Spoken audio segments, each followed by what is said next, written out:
All right, next kind of theme out here is the end of disinflation. Ultimately, this is my theory about why I think we're going to have more inflation going forward.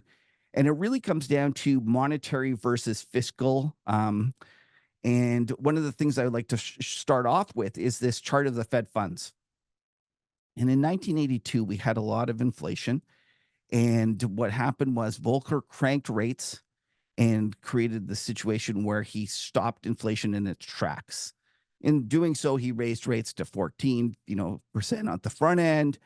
And, the 10-year or the 20 and the 30-year were almost 20%. It was ugly. It was bad. It was a bad recession. But ever since then, we've done better. But one of the things that I just want to highlight is that in doing so, we made monetary stimulus the main way that we affect the economy. And if you look here, that first time in 1982, they took, 1982, he took it to 12. Then he lowered it to 9. Then the next time, what happened was, as he lowered it to 9, the economy got going, and he raised rates. So he raised rates, and the economy slowed. And next thing he knows, the economy is slowing enough that he can lower rates.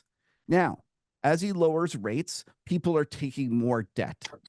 In essence, what's happening is the private sector is responding to the changes in interest rates by expanding their balance sheet.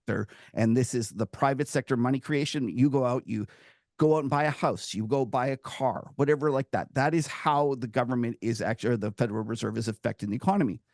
So in 1986 or whatever, he starts raising rates, and this time he doesn't need to raise rates to 12 or 14%. He actually only needs to raise it to 10. And the reason he only needs to raise it to 10 is because in the meantime, we've encouraged the private sector to take out more money. So they're all of a sudden more sensitive to rate hikes. Okay, so he raises it to 10, the economy rolls over, and then all of a sudden the economy is doing badly enough, they say we better lower it. Now they lower it, but they have to lower it to a new low. And the reason that they have to lower it to a new low is because, again, people have already got debt. So they have to make it to a new level of a lower level to encourage people to take out more debt. So all during this period, we have a situation where the private sector is being encouraged to take more and more debt each time. And so what that means is that the peaks that they have to raise rates to slow the economy aren't as high, and the levels upon which that they have to lower them to stimulate the economy are all that much lower. Finally, we hit a point in 2008, the great financial crisis. We lower it to zero, and we hit what's called a balance sheet recession. The government, no matter where they put rates to, nobody wants to borrow. The private sector says, I can't borrow anymore. The government tries a variety of different things, quantitative easing, Operation Twist, forward guidance, all these extraordinary kind of monetary means, but they really don't create the inflation that everyone expects or the economy that everyone expects. In the 2008, the post 2008 economic recovery was one of the lowest on records. Okay, so this happens. Finally, we get enough of a recovery. They can lower, or they raise rates.